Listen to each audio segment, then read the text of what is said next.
नमस्कार विद्यार्थी मित्रांनो. तर माझ्या YouTube चॅनलमध्ये मी तुमचं सहर्ष स्वागत करीत आहे. तर तुमच्यासाठी एका महत्त्वपूर्ण विषयावरती व्हिडिओ घेऊन आलो आहे. तो म्हणजे महाराष्ट्र शासनाच्या गृह विभागात अंतर्गत जी पोलीस भरती आहे, जाहिरात आलेली 2024ची.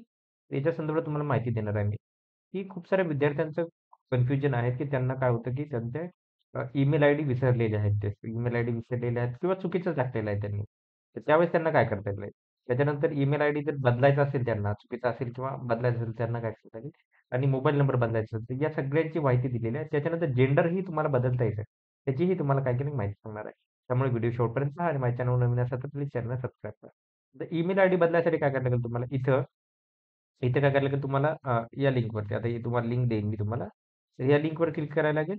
त्याच्यानंतर इथं गेल्यानंतर तुम्हाला तुमचा मोबाईल नंबर जो रजिस्टर्ड मोबाईल नंबर आहे तो टाकायचा आहे. रजिस्टर्ड मोबाईल नंबर टाकायचा आहे आणि त्याच्यानंतर तुम्ही गेट ओ-टी-पी केल्यानंतर तुम्हाला फक्त ईमेल आयडी ऑप्टिंग म्हणजे चेंज करण्यासाठी तुम्हाला पर्याय येणार आहे इथे. इथे जो काही पर्याय येणार आहे तो इथे येणार आहे.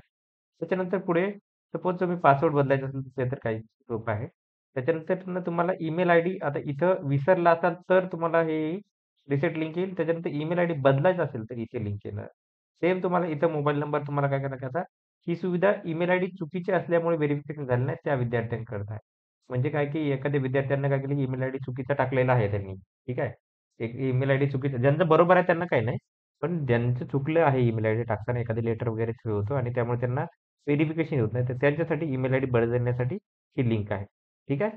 त्याच्यानंतर मोबाईल नंबर तुम्हाला बदलायचा असेल, तरी पण इथे ती लिंक आहे. तर तुम्हाला काय करायला लागेल पहिलं तर हे ईमेल आयडी टाकायला लागेल जो तुमचा पहिला असेल, आधार नंबर टाका आणि गेट ओ-टी-पी करा आणि तुम्हाला काय करेल की मोबाईल नंबर बदलण्यासाठी काय करणार आहे तुम्हाला भेटणार आहे. या गोष्टी तुम्हाला काय करायचं की लिंकवरती दिलेल्या आहेत ऑलरेडी. त्याच्यानंतर ना डायरेक्ट फॉर्म कॅन्सल करायचा नाही. लक्षात ठेवा डायरेक्ट फॉर्म तुम्ही कॅन्सल करायचा नाहीये.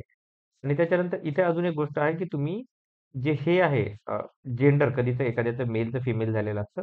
तर त्या ठिकाणी काय करू शकता तुम्ही हे काय करू शकता बदलू शकता या गोष्टी सगळ्या. तर ही माहिती होती. तर अशाच महत्त्वपूर्ण अपडेट्ससाठी माझ्या चॅनलला सबस्क्राईब करा, व्हिडिओ लाईक करा आणि इन्फॉर्मेशन मित्रांसोबत शेअर करा. धन्यवाद.